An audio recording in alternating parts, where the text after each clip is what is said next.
Hi, and welcome to the 91st episode of Keen Minds. We cover NBC's The Blacklist. This is Season 7, Episode 6, Lewis Powell. I'm Jen, aka Takata Saiko. And I'm Tessa.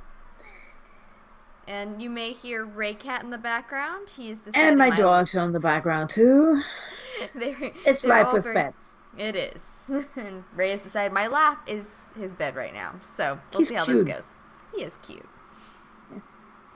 A lot of it gets, a free pass when cute stuff comes up. It's true. Cute animals get away with a lot.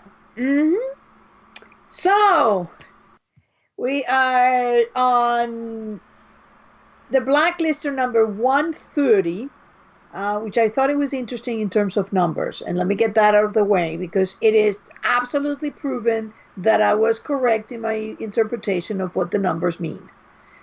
One of these days I'll go about that. But yes, the numbers are a code, folks. So this one basically confirmed it. And once we get to the Haladawar, I'm going to reveal what I got about that. So, how you like the episode? I liked pieces of it very much. And then there was a twist in it that caught me by surprise that I wasn't crazy about. Do I want to start on things we loved or things that do we want to get things that bothered us right away? Why don't we start on I gotta say, I think that we should start on the parallels between Katerina and what is her name again? Elodie. Elodie. Because they're so out there. I think that maybe we do this a little different today because there was like so many. This episode felt to me that it had a lot of things in it. It was compressed like a sausage, like stuff in that skin, like it was bursting. I felt like we missed something. Every once in a while an episode comes out where it feels like... Were we supposed to get something that we're not? Exactly. Like there was an episode, maybe they were aired out of order, written and aired. They did that one time last year, I believe, where they wrote one and then aired it. Like the timing that they wrote them in and shot them in, they actually flipped them when it came to airing. I felt like with a lot of this episode, especially with Park coming in, it was like, did I miss something? It was that feeling like, did I miss an episode? Because we had no idea that there was another tax member that was supposed to come on board. Exactly. And here it is. Liz has been vetting applicants. Yeah, this wasn't even mentioned. It felt very out of the blue. It makes sense that they would, need someone else in there, but it also just on the timing scale for the fact that we're winding down. You and I have talked about that. There's no question this is the last or maybe one more season that we get. Yeah. Maybe they get two more. We don't know. So why introduce someone that it felt like they were trying to introduce a new character? It felt like a strange time in the season, a strange season to do that at all. I don't, if they were going to add a quote-unquote replacement for Samar, I hate that because Samar wasn't a replacement for Mira either. These characters are individual characters. They mean a lot to there for a reason. Yeah. But I felt like she's going to be like Mira, a character with a limited arc that introduces one concept, even if we don't get to understand what that concept is right away. I have a feeling that she'll be in and out. I don't know if she will die, if she will just fulfill her purpose. But it feels there is a very intriguing. This episode felt a little bit like season 5 when we were getting parallels galore, and at the same time it felt like, oh, this is so light in mythology, but the parallels would be very rich. Yeah, it felt kind of rushed to me in a lot of ways with Park, just because like I said, we didn't have any introduction to her, really. It was just, bam, suddenly, like you said, Liz has been vetting these people. Here she is. They've been talking to Red about it. Surprise, we have this new member. And then it went from, I will never tell you about Anchorage, to, I must tell you about Anchorage. It just felt like something that the pacing was very off in, that maybe that should have, and I know this is crazy for me to say, maybe it should have stretched out a couple of episodes. Yeah. To make it feel like there's a weight to whatever happened in Anchorage and make me care. I need to care about Park before I care about what happened in Anchorage. And I don't feel like we've had time to get connected to this woman yet. I don't know that Parker is a character that we're supposed to care for. Well, she's not a likable character. No, that's the difference. I'm not saying she needs to be likable. We need to care what happens to her. Otherwise, why is she there at all? She's just wasting space if we don't care what happens to her. I felt it's a writing method. I thought, to me, it felt the opposite way. It felt like I want to know what happened, but I don't necessarily care about the character. I care about what happened because I know that what happened will give me some information about why is she there. Maybe. But you were talking about parallels. It was interesting that they chose Alaska for it, because I feel like that parallels back to Liz being in Alaska, the Alaskan wilderness in season 5. Yeah, well, so this was Anchorage, and one thing that is interesting about Anchorage is that their per capita rate of crime, it's unbelievably high. Really? I mean, unbelievably high. They have a very low rate of property crime, but they have an incredibly high rate of rape and murder. Really? Yes. I didn't know that. Yeah, I didn't. Somebody said, if you research Anchorage, you will probably get a good idea of what is that she's hiding. But the interesting thing is that she went there because she had a secret. I mean, it's not that she was assigned there and something happened to her there. She went there for a reason, which makes me think she went there to avenge something, which is a theme in this show of vengeance, of avenging. And she's too young to have had a child, I think. So it's probably a family member. And I think that it's going to connect very well with Wrestler and the family member and his father. So I think that either she was raped or a sister was raped or... So I think that, we could go around the usual way, like talking about each character. But it feels to me that this episode was set up. It reminded me in many ways of Alistair Pitt. I've learned my lesson by now, and I actually just watch the episodes a few times before I make a commitment as to how I feel about them. Because it felt like there was so much stuff in it. It's like a sausage pounding it in there, and the skin is kind of bursting. So...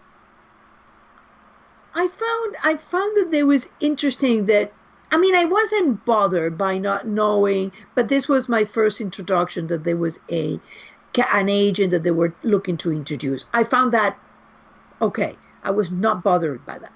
It felt a little rushed, but hey, you know what? Maybe there is a reason for that. It didn't jar me.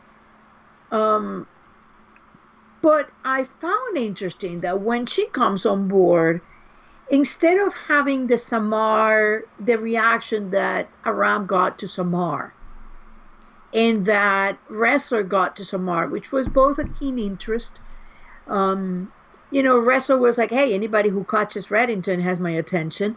And Aram is smitten with her. Here comes Alina, and everybody is like, I don't know this chick. I don't know who she is.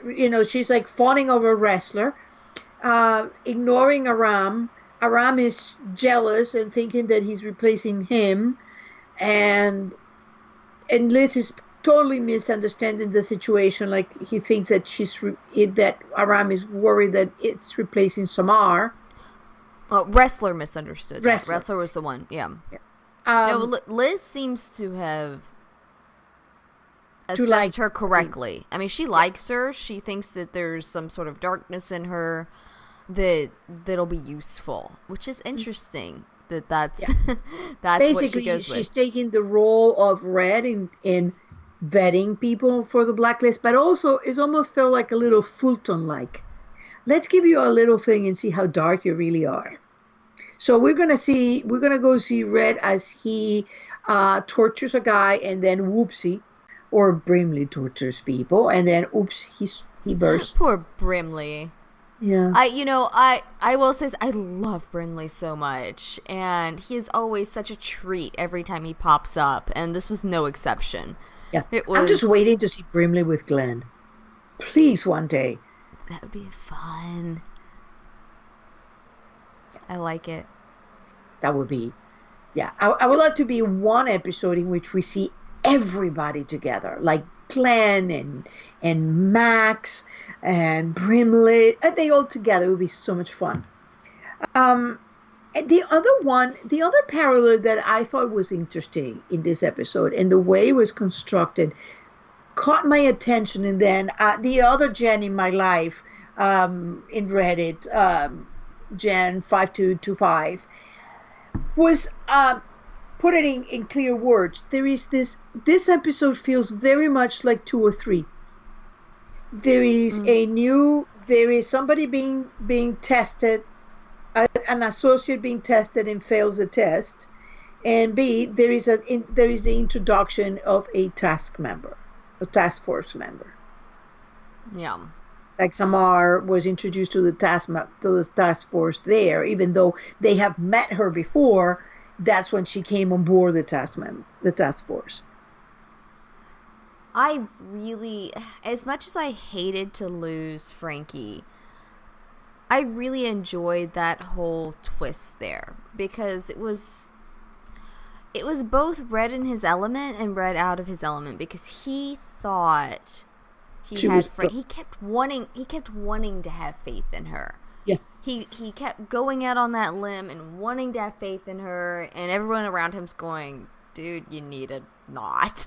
She is not trustworthy. And she proves again and again, and every time that he realizes she's proving that, he seems to like her a little more.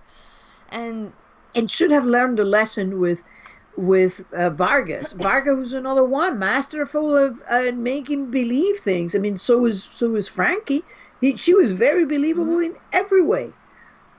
I mean, honestly, Red probably should have just cut ties with her, never asked her to come back, and everybody would have been a lot safer for it. But when when she got brought in and she was watching the video of Blonde Cat, which was interesting. Fake. I don't think we've ever seen Blonde Cat with her hair down, and we saw that for this video. It was interesting. But because it's something Tadashi put together for him. Mm-hmm. That's another character I like. I have issues, like, as an adult, I have issues with him using a teenage kid, but I do love Tadashi, so I'm very conflicted. Well, by now he's got to be 18. I mean, ish. He may be. He had his prom, so he might be.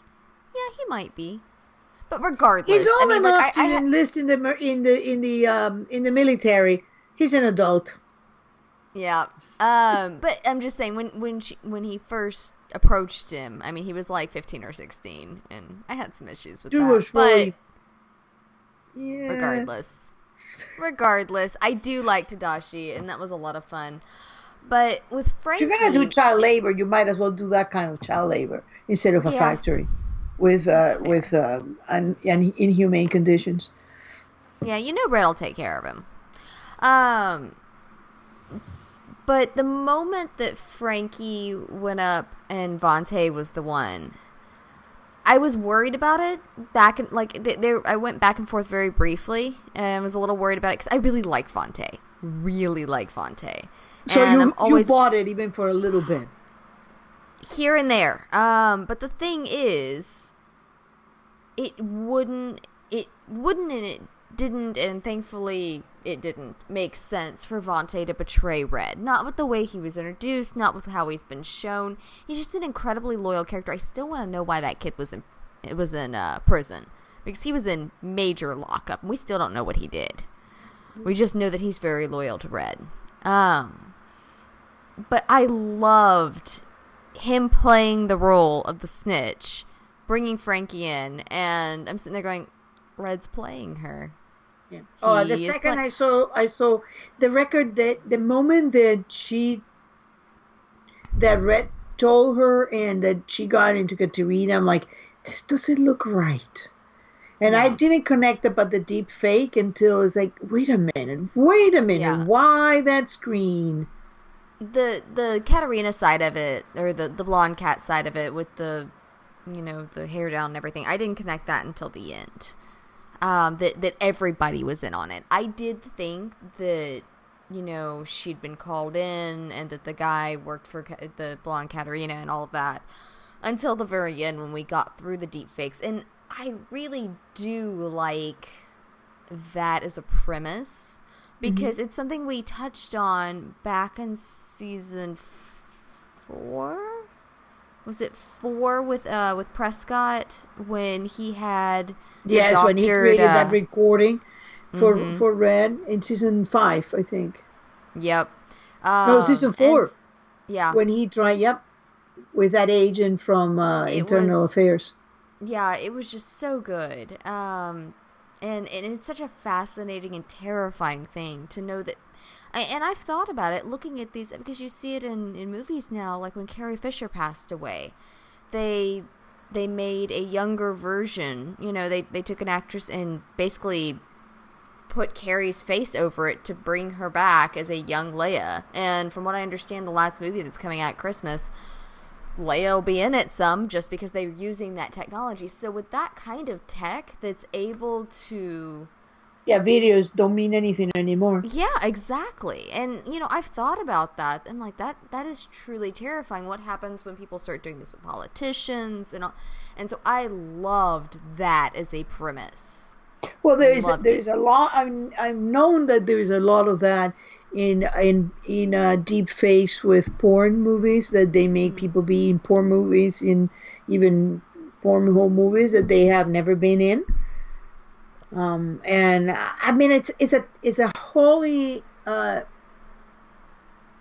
terrifying notion that you can do that. But I remember there was a movie, Lord knows, a long time ago, that it was about a photo. The first time that photo started to be modified, and they stopped being used as a proof in trials and the same things like this. So this is, I love that aspect of it. It was brilliant.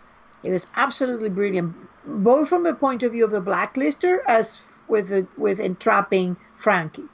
Well, I mean, it just goes back to this idea, and it's something that fits very well with the blacklist. I mean, in today's day and age with fake news and everything that you just said, and everything we deal with, it has us questioning so many different aspects of our life. It is terrifying, and it makes for a very good villain, because it's something that does actually worry us in our day-to-day life. Mm-hmm. I think they did that very well. I also liked that aspect that we touched briefly on Liz vetting people now. Yeah. Liz is a mix between Dr. Fulton, like wanting to recruit her for the dark arts of being a serial killer of serial killers, and Red recruiting, because I'm sure that Red made this task force to his liking. So it's an interesting idea how Liz is. It's almost like Red split himself up. So in order to create a second generation of Red, he had basically got all these agents and molding them in different ways, so that one can be the good one at reading people, and the other one is the good one of creating charades. And I mean, Liz got very good at the charade that he got the task force out of the post office. All of these things are that wrestler now has a much better understanding that, black is not always black and white is not always white and gray is the area where we all live. So let's talk about the blacklister. Were you surprised when you realized that our blacklister, the real one, not the name blacklister, was actually a artificial intelligence? Yes, and not in a good way. Okay, so let me take you down my path here, because I love AI stuff. Like I said, I really enjoyed the idea that that somebody was back there creating a false premise and moving the chess pieces back. Basically, that there's somebody behind the curtain that you don't know who it is. And so when we go in and we see Lewis Powell, and he's in a chair, he has ALS, he's speaking through a a voice system, and basically he's not capable of looking at you and talking directly to you. And I thought they were also going to parallel that back to Elodie's husband. They briefly touched on him again, but so when I saw him there, I went, okay, he is not the one doing this. I was right there. My thought process was there was going to be someone back behind him pulling the strings. That they had basically hacked into all of his systems. They were using it, and there was a human being back there that felt like everything was too advanced, everything was moving. Basically all the reasons that were given, but there was a person back there pulling the strings and making it happen. The moment that Park and Aram started talking to a computer that was an AI system, they lost me. It felt like I jumped ship onto a totally different genre than the world that we've been living in for the past 6+ seasons. And it was very jarring, and it didn't, as much as I liked the episode, at that point it kind of tanked it for me. I was not a fan of it being an actual AI system. I felt like that was certainly not the way I would have gone. I like the idea that the blacklist stays on the fringes of science. It's really out there. It's like a step or two past science and fringe science. It's like, let me put this example. We know that there is now a scientist in China cloning people. And actually there is a woman giving birth to a clone. That is, we know that is the fringe science. There is, there's a part of it that says, did he really do that?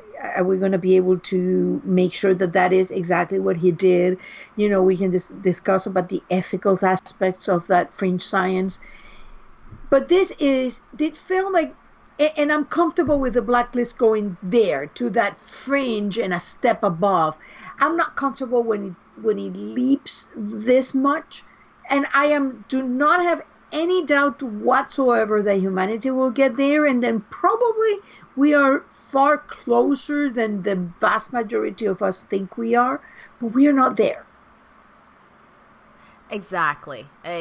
Everything you just said, honestly. And when they made the comment, when Park said something about Terminator, it's funny because I was staring at my TV and I went, it's like Terminator.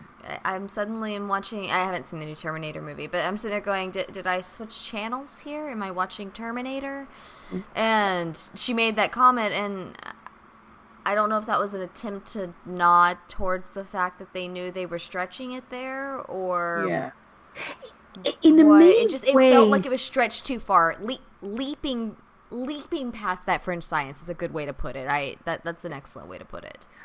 I thought also it was funny because as series tend to wrap up things, they tend to do things like jump the fourth wall, I mean, here it is, Frankie saying, "I wanted to start in another show," and he's like, "Wait a minute, wasn't that why Must Run left the blacklist because she wanted to be in another show?" And it's like it feels like they're making their own little jokes, but their own little jokes are becoming like in your face instead of being this little thing there that only if you really look you find it.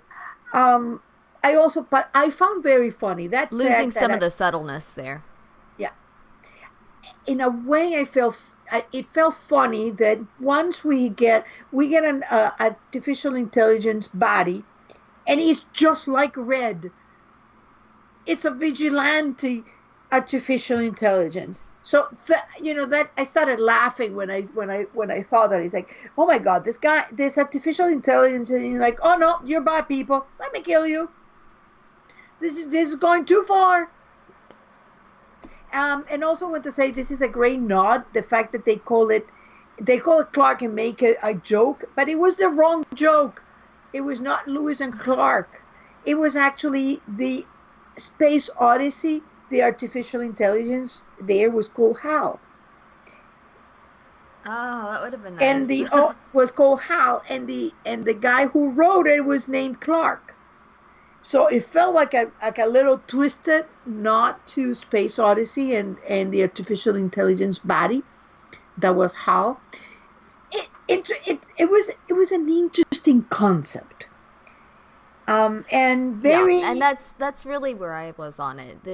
That it had a fascinating premise, and it was just the twist at the end was what got me, and not in the best way. I mean, I wish it would have been done in a less polished way, so the artificial intelligence would not be contacting assassins. A little less like that, and more like, I don't know, it made like the accident at the lab. I bought that when it started contacting people, an assassin that was like, yeah, that's where I started like getting twitchy.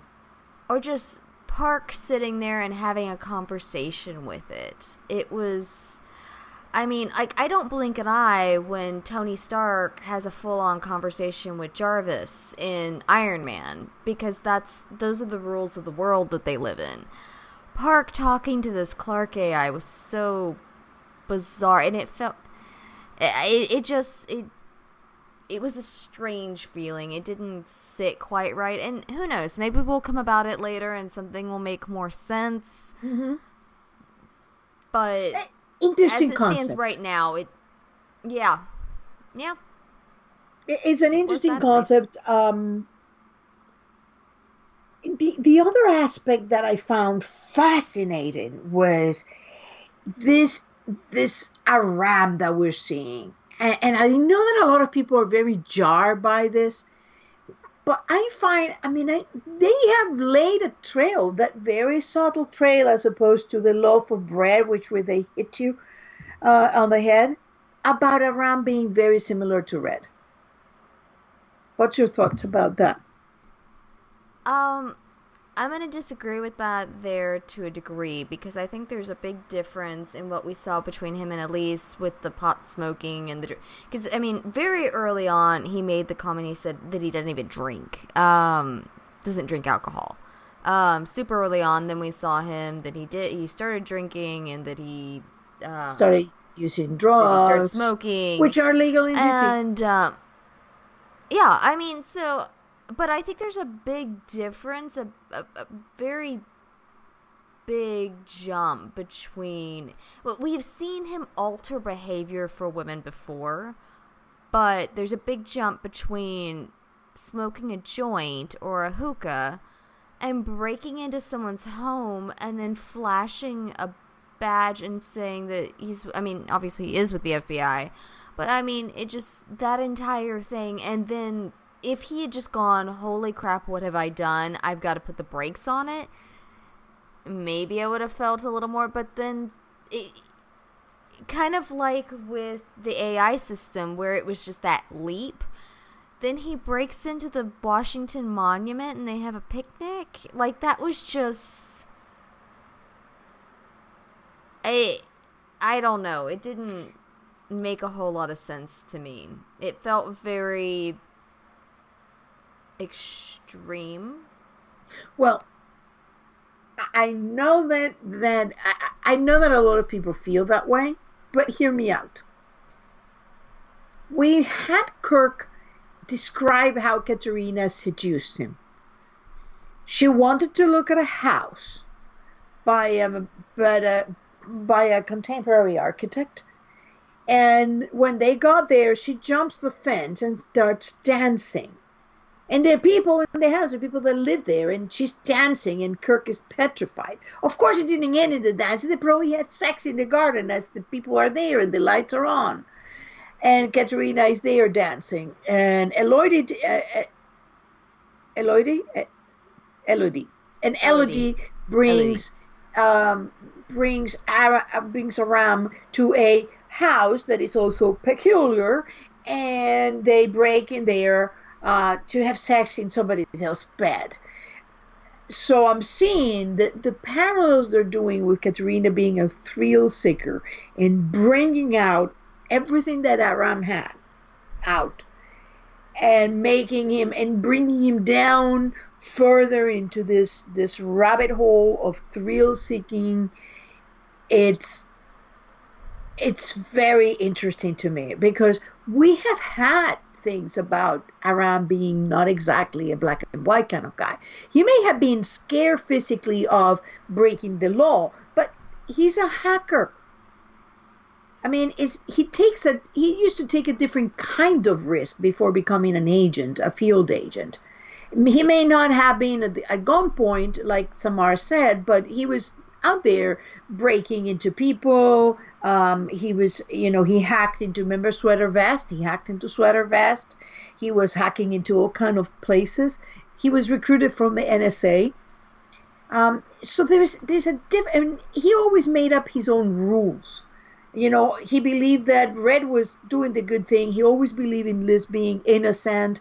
So he was never exactly the black and white guy. He just had a set of behaviors in which that rule breaking was adequate for him and correct. And Elodie just broadened it up to taking physical risks.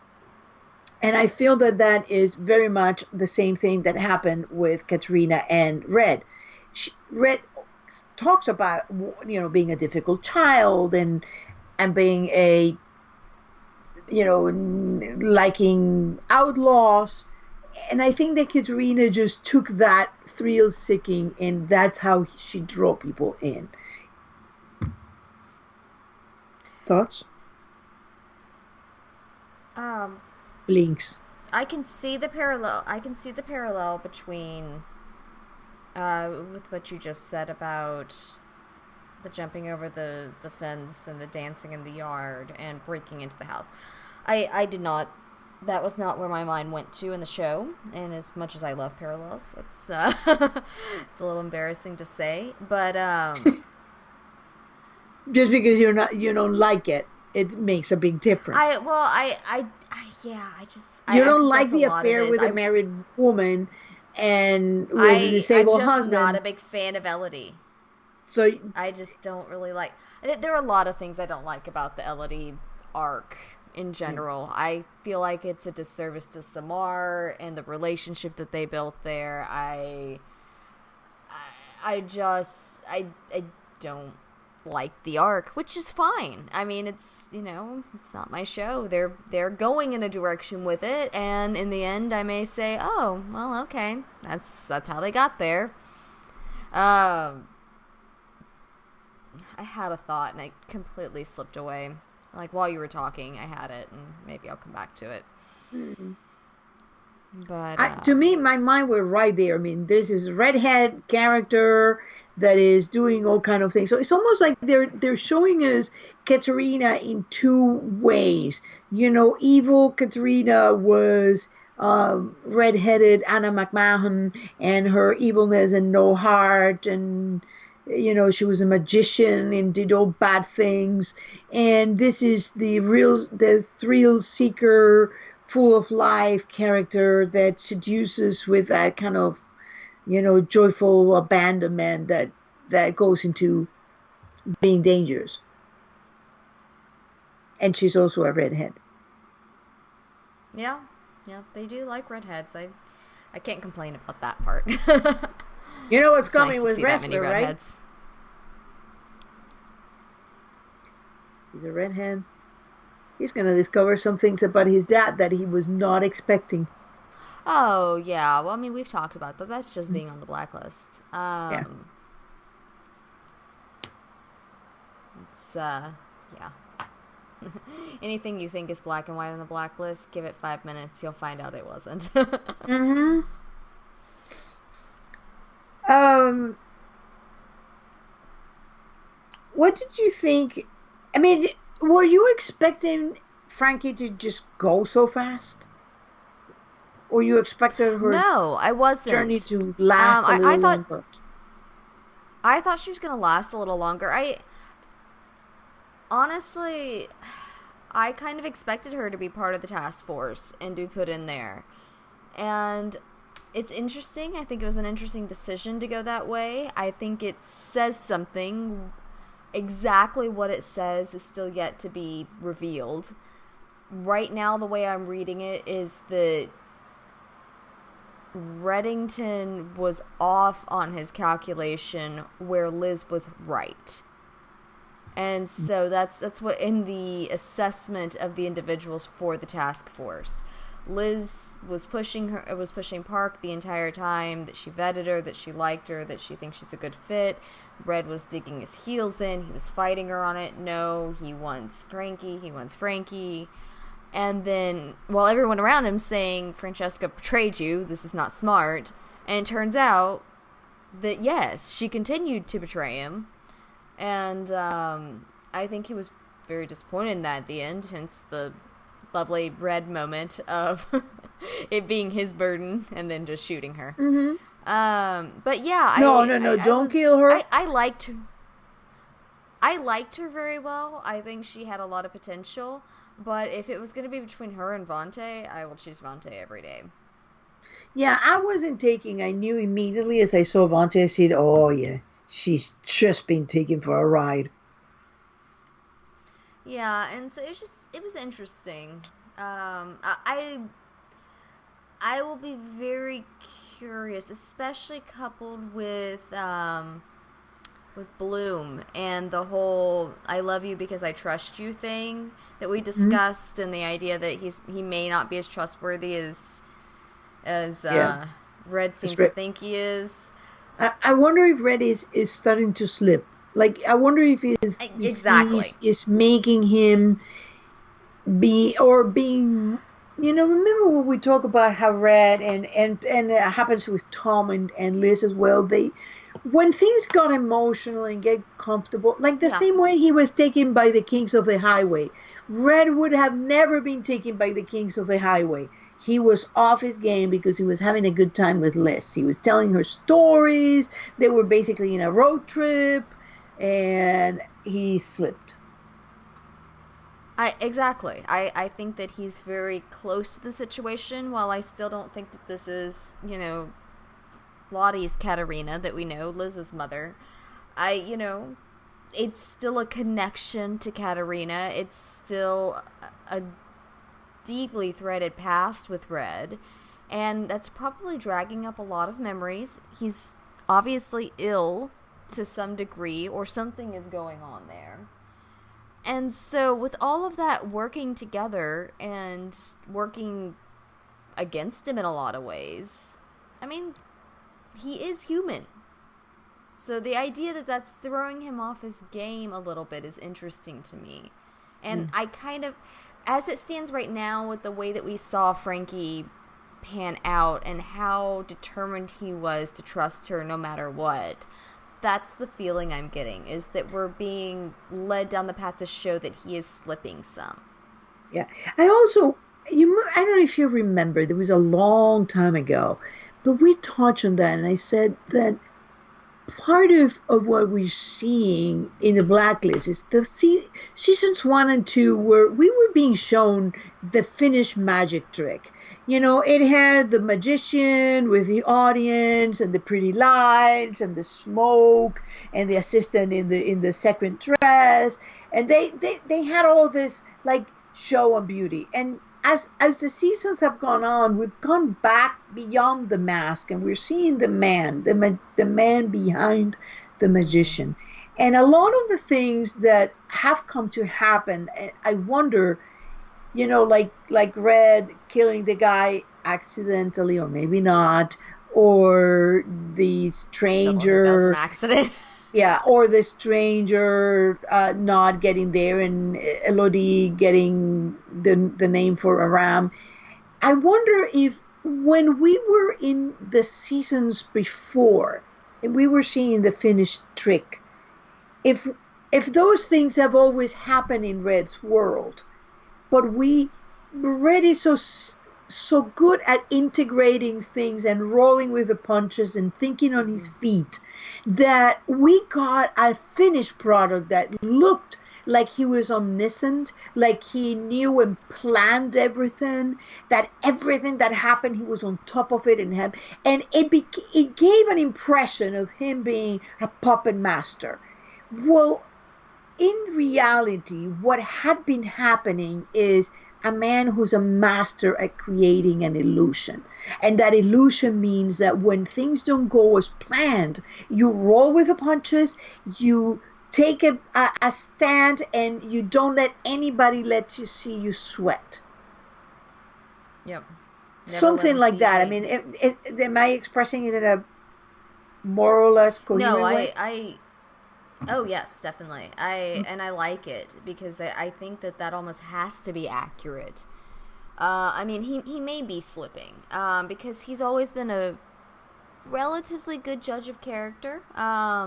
I say relatively because everybody knows how I feel about Tom. He wasn't And a I good feel like judge Red. of character with Tom. Not at all. He let his No, he emotions wasn't. But he guide was him. also exactly, he was very close to the situation.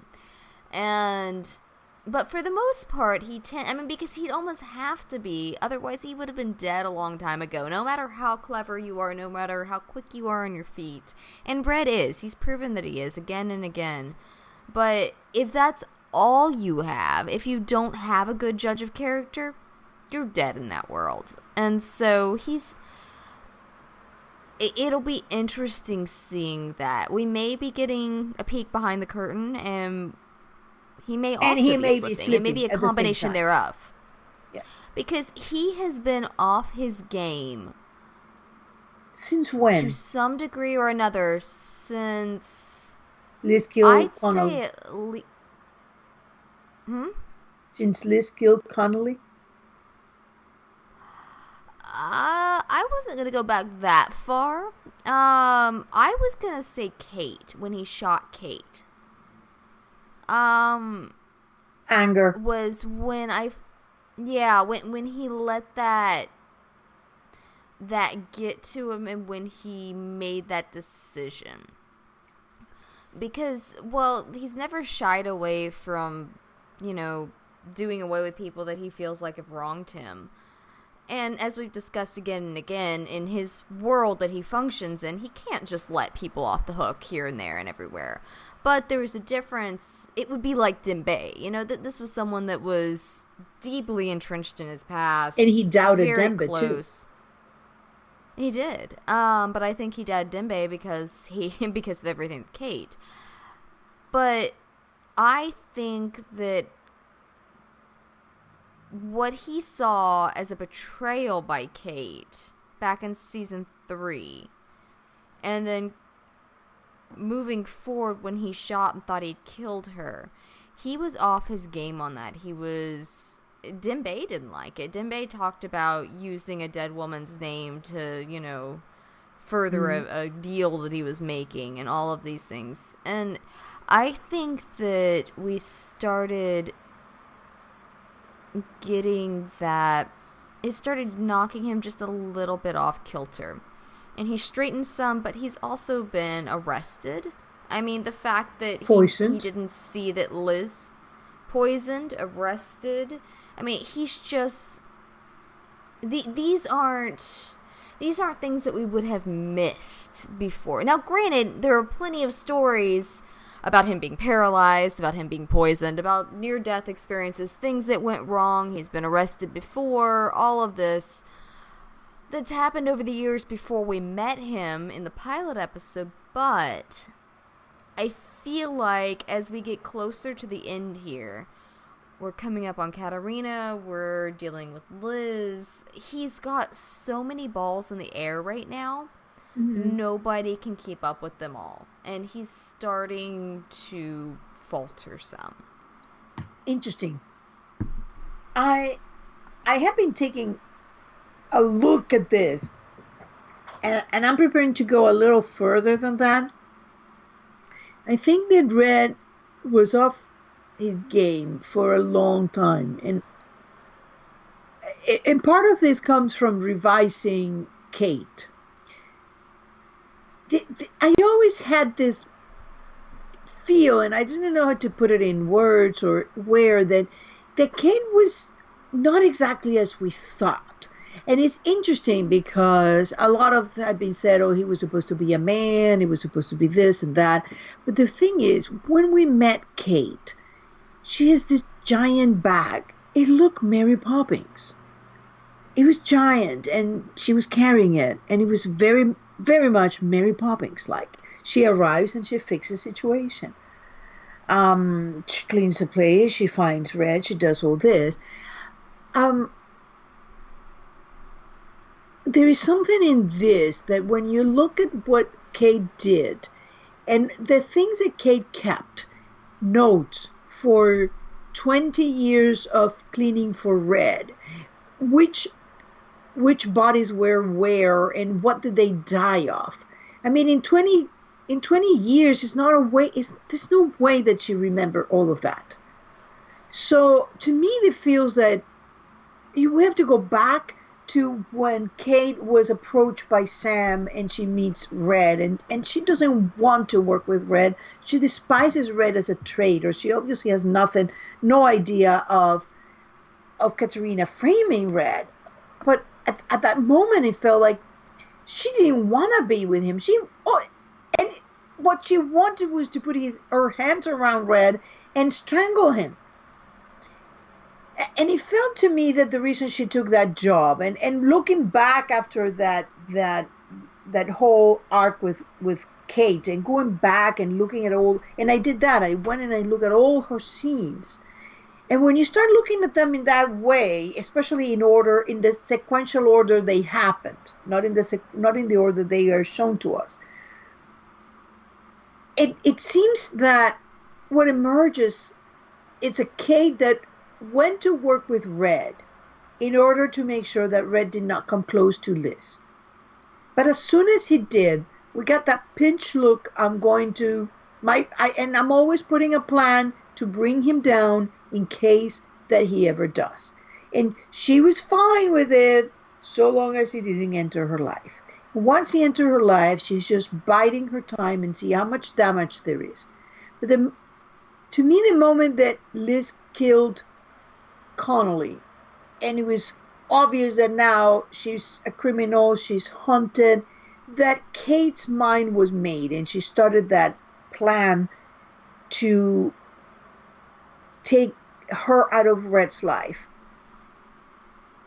And it feels to me that Red, and I don't doubt that she loved Red, because it's hard not to love Red. He has so many good things about him.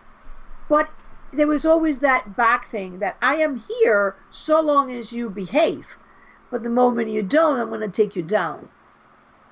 And that Red did not see that, because Red wanted that affection, because for so long, that source of affection, that family that he had made, and he needed that. And again, his emotions. How much of emotions? Yeah. So that, I mean, it just feels that there is there is more than just like being older or being poisoned or being sick, that this have been long time coming.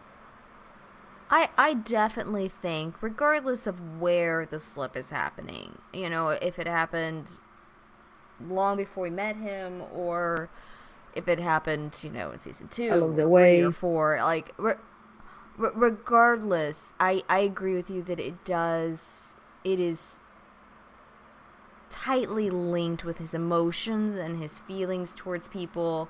I mean, because we watched it with Tom. Every time, Tom was an exceptional operative. And not just, I mean, sometimes we didn't see it. But I mean, he was painted that way, that he was Bud's best. He was the best of the best with that. That's why Red hired him. He was just very good at what he did. But that's not something we saw when he was stuck in a highly emotional, very personal situation. Like in Redemption, where he was smack dab in the middle of this family that he didn't know, that he was trying to find out if he wanted to get to know. Then suddenly, yes, he's still a good operative. He can still perform the task, but there is a very obvious slip with him at that point, in which he got himself into a lot of trouble. And we've seen it with Liz, that when Liz isn't close to somebody, she's an excellent profiler, she's very good at what she does, but she spent over She 2 believed years with a Jennifer man. without a shadow of a doubt. Oh, Yeah. you're my sister. Yay!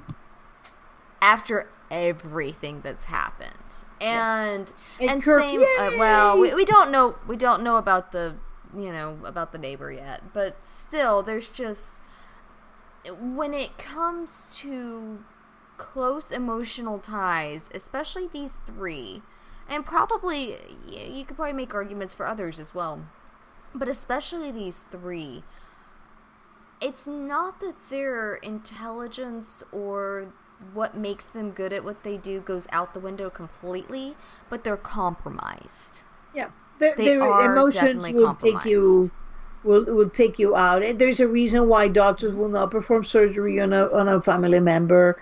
There is a reason why people don't take care of the money of a family member. That's the reason. There is, because your emotions are there and they don't serve you well. And also it's funny because when people think about Red and Tom, I always come back to this. I mean, let's look at things with logic, and logic tells you you now have an operative who's married to the woman that you wanted to protect. If you bring him on board, he will be the absolute best to keep her safe. Instead, you make an enemy of him. How is that going to help? It's hubris. It's like, why would you think that you're God? You can just say, and he was still not letting it go. Like, you just fell in love. I mean, you married your target. What's wrong with you? It's like, but I fell in love. I don't care. In season 5, he was still popping off, and Tom was like, when are you gonna let this go? Like, how many years has it been? When are you gonna drop this? Yeah, it stuck a pin so deep in his brain about it that he could not see past it in so many ways. Yeah, But me I it think feels it like may have hit. I think it hit very close to home for him, and that's why he couldn't. yeah. Well, especially if he is Raymond Reddington. Hello, he was Katerina, who apparently just hoodwinked him. And she was working for the Well, Cabal, that's and what I'm he had saying. no idea. That's what I'm saying. It hit very close to home for him. Yep. That regardless, there was some sort of, whether he's red, whether he's not, there was a connection with Katerina, and considering She took him it's for a kind of ride. her MO to honey trap. I mean, she honey traps people. That's what she did. And so, It yeah, didn't I need to think be that, with sex. This woman was a walking wreck. She was like a wrecking ball. She was a hurricane. She destroyed Dom and Kirk and Kate and and Raymond Reddington and his own daughter. I mean, whatever she went, her life, the people behind her was a trail of destruction. Okay. We wanted to talk about Frankie and Park and their fight. Okay. That was a great fight between. I mean, kudos to the body doubles. They really did well. Hasn't the the fight choreographer? Wow, sooner or later I'll get it. Hasn't he won awards for this show? I don't know, but that was awesome. Yeah, it was very well done. I love those kind of fights. Again, was there somebody about to be stabbed with another shard of glass? Why this is bringing memories? Well, you've got from season 1 wrestler cutting his arm with the shard of glass. Mm-hmm. I don't think anybody's nearly been stabbed in the throat by a shard of glass. I don't think. No, probably not. But yeah, I mean, the thing that comes to mind was wrestler with the arm. But, I'm not entirely sure how I feel about it, but it was an interesting line. I liked the line. Because I'm not quite sure how I feel about Park yet. Yeah, anyway. Which line? She said, when Red was like, basically, well, I want you now, and she's like, I came here to tell you that I can't work for you because you're too brutal. Too brutal. And, like, she's just covered in blood. She looked like a wild animal with her teeth bare and face blood. Jinbei had to pull her off because she was about to just rip into Frankie's throat. I mean, she snapped. And I think I assume that's what she was afraid of happening. And I guess we'll get more information when we find out what happened in Anchorage. Granted, what she tells Liz about Anchorage may or may not be the truth. We'll see. Yeah. And it's interesting that she has to tell Liz. So some people were wondering, is this about Liz? Is this connect to Liz in some way? It's interesting. It was really interesting that, there's a darkness. And it makes me wonder if that was also what Red was looking for when he created his little task force, when he got Cooper, we knew there had been collecting Coopers before, so he had like a little Rolodex. It's the 90s, so Rolodex are adequate. The Rolodex of like, okay, this guy has a little bit of darkness in him, and I can have something to hold over him. Good. How about if I choose wrestler? Yeah, that guy, that would be a good one. He looks like a Boy Scout, but I can bring out anything in him. He'll take some work, but we'll get him there. Yeah. Yeah, don't worry. We'll get you there. And Aram definitely, had that thing of doing what he thought he was right, regardless of what the rule said. Mira was imposed upon him by Diane. And boy, she had a lot of darkness, because when she got thrown under the bus by being given as being the second level patsy, she threw Diane right under the bus herself. CIA. Yeah. It's like, attracted but treacherous. Mm-hmm. I liked Mira. Yeah. I like Mira, and I have a feeling that Alina will be somewhat like Mira. There's going to be something that we're going to get in this character that will be important. I'm not sure that I like the character, but I'm not sure that she's likable, but I like the character. I haven't found a way to connect to her yet. I don't really care about her yet. I felt like I mentioned earlier, I felt like it was very rushed in the... I feel like I need to care about her a bit more before I care about what happens in Anchorage.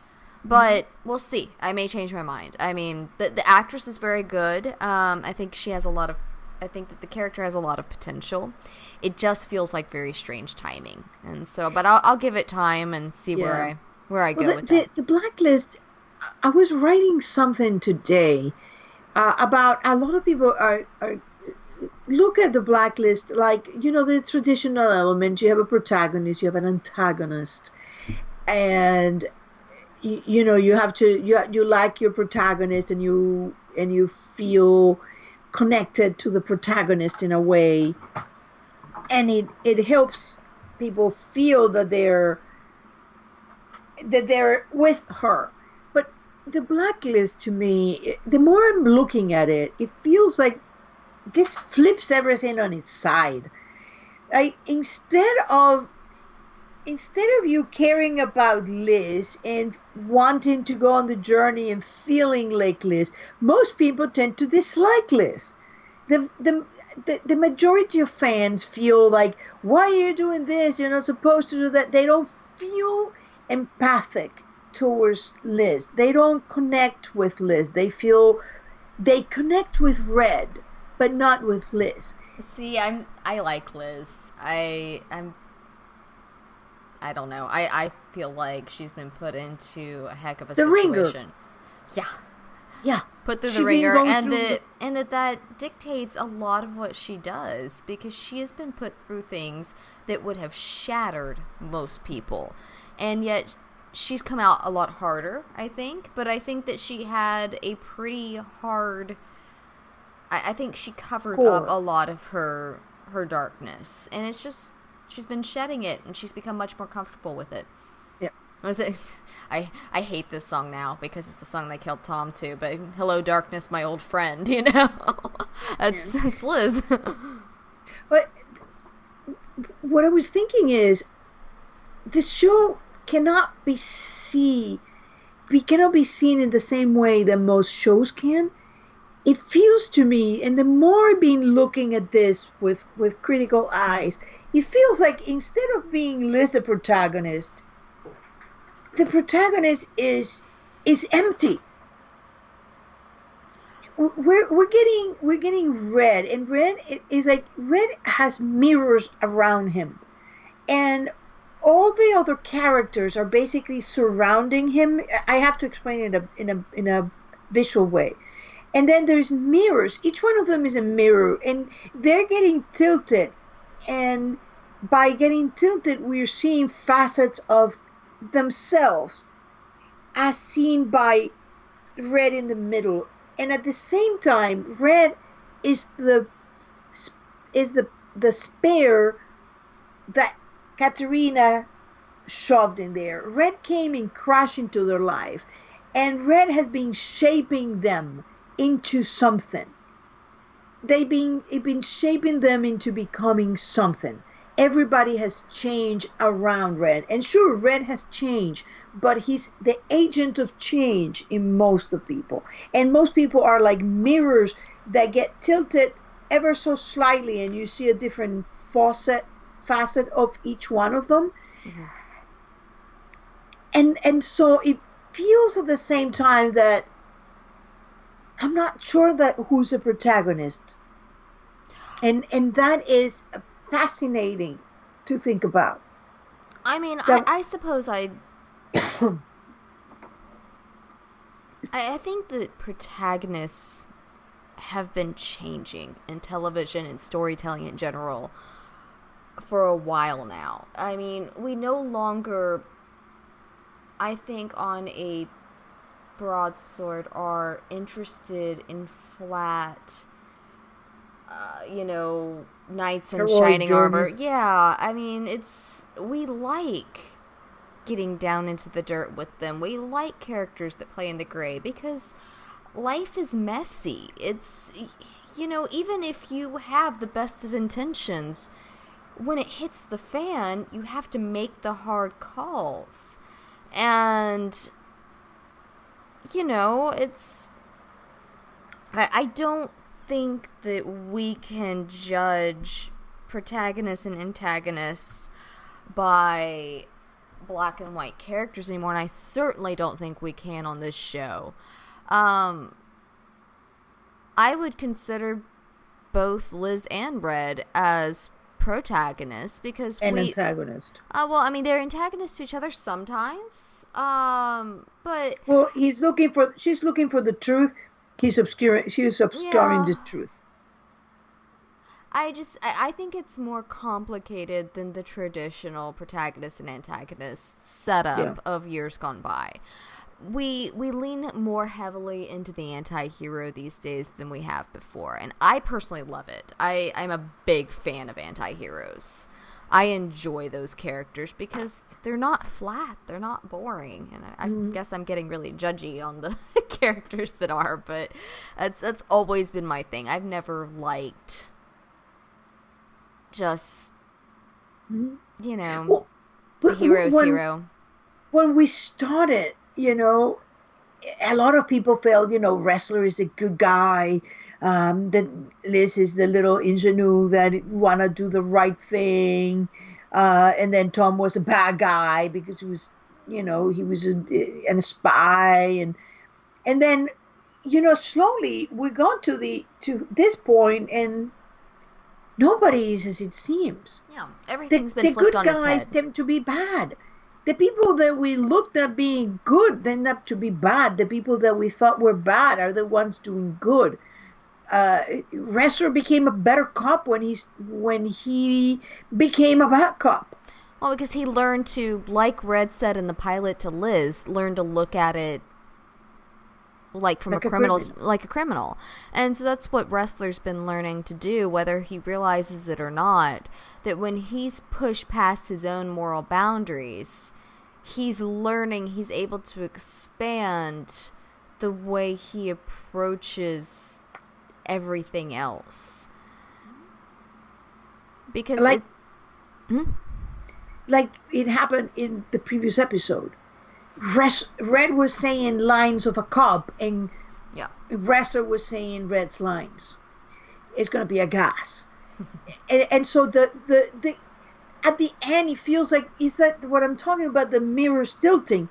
By now, we're not sure now who is the bad guy, who's wearing the black hat, and who has a white hat. And I think that's the point. I don't think we should be sure of that towards the end here. And I'm not even sure there'll be a clear-cut yes or no in the end. I mean, you kind of throw your hat in with the characters you're hoping to survive with some slice of their character intact. But yeah, it's been a wild ride. You know, in many ways, the Blacklist reminds me of the cartoon characters and the superheroes.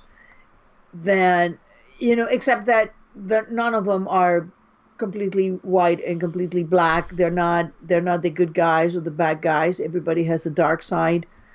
Well, depending on which superheroes you're looking at these days, certainly. They're flawed. They're all flawed, these, you know, the ones that we bring about these days. I mean, one of my personal favorites, Iron Man. I mean, you go through and Tony Stark's been that way for years. That the struggles that he deals with. I mean, he's a hero, but he's not, you know, knight in shining armor. It's also the times. You know, the heroes of the past were very black and white. You know, you have the white hat of the good guy, or have the black hat of the bad guy, and you know what is what. But in the Blacklist in particular, I think that, you know, people look at it, and I think I've seen a lot of revolt over the 6 years over, I hate this because where are we going?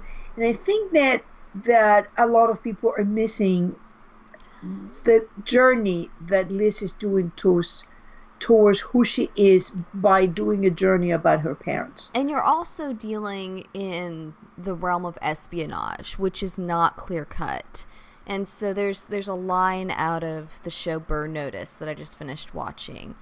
I'm not going to be able to quote it verbatim, but the basics of it is that basically spies are just criminals with a government behind them.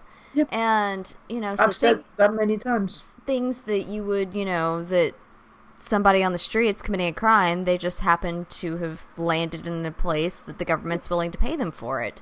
And so, I mean, that's when if somebody were blackmailing somebody, you would feel horrified. But now, if I tell you that blackmailing a guy who's an assassin will keep you and your entire city safe, how would you feel about it? You're gonna feel better about it, yeah. And so it's messy, like I was saying earlier. The world of espionage is messy. It isn't black and white, and so to expect the characters to be that way. Every world is messy. That's true. I mean, there is very little that you can say this is entirely good and this is entirely bad, because it all depends on the circumstances upon which you encounter that situation. If you were in a different situation, maybe we'll read differently. But I mean, we're past the white knights of the Middle Ages and the damsels in distress and the bad evil witch. This is different. Yep, I agree. All right, well, that's about all I've got. That's all I got. I got a lot more, but this is all I got for today. Yes. All right, well, you can listen to us on iTunes, YouTube, and SoundCloud. Gotta remember that for a second. And you can chat with us on Facebook, Twitter, or Tumblr. And we love to hear from you guys. If you want to, say hi or send a question in, we'd love to hear from you. All right, until next time. All right, bye-bye. Bye.